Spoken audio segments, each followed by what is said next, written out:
How do I prepare myself for an exam? So we've been talking about preparing the material, preparing by quizzing. These are all great things.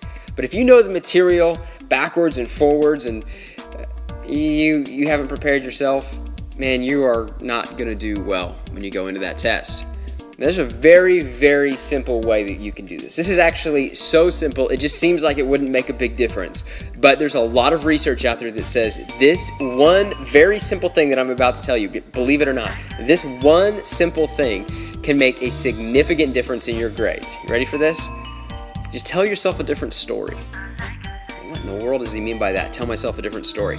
So think about something that you've done when you've been excited or nervous. Like if you've ever been on a roller coaster, you've been at the right there at the top of that roller coaster, ready to go that first huge drop, What's going on in your stomach? Just think about what is that called? Yeah, sometimes we talk about it as, the butterflies in the stomach. It's nerves, it's anxiety sometimes, it's excitement. I guess it depends on if you're excited to go down to the bottom of the roller coaster or if you're terrified that you're going to die on your way down.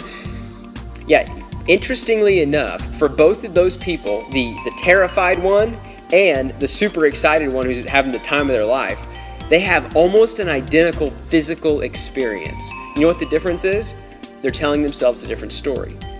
Now, when you go into a test, just think about the last test you had. You're going to have a very similar experience. See, we all have that nervous energy, that anxiety or excitement or something. We all have some kind of a physical response when we get into that environment where we're like, all right, it's test time.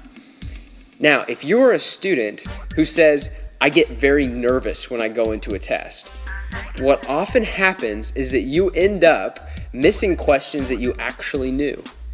On the other hand, if you're a student who says, I'm excited to go in and ace this test, you may know the material exactly the same. That you may have practiced the material exactly the same. You may be exactly as intelligent as somebody else in the classroom. But because you're excited to ace the test, you end up doing better. It seems crazy, right? That this actually makes a difference. But tell yourself that you're excited, and what you're going to find is that you're going to be doing better. Now, that's not the only tip. We'll also say things like, eating well and going to sleep. Those are good things as well, so get some sleep. It's better to sleep at least 4 or 5 hours than it is to pull an all-nighter. Your mind will thank you later, I promise. Go to sleep, but then tell yourself the right story. You're excited. You're going to do well. If you've been knowing this material and practicing it, it's going to go well for you if you decide that you're excited to ace this test.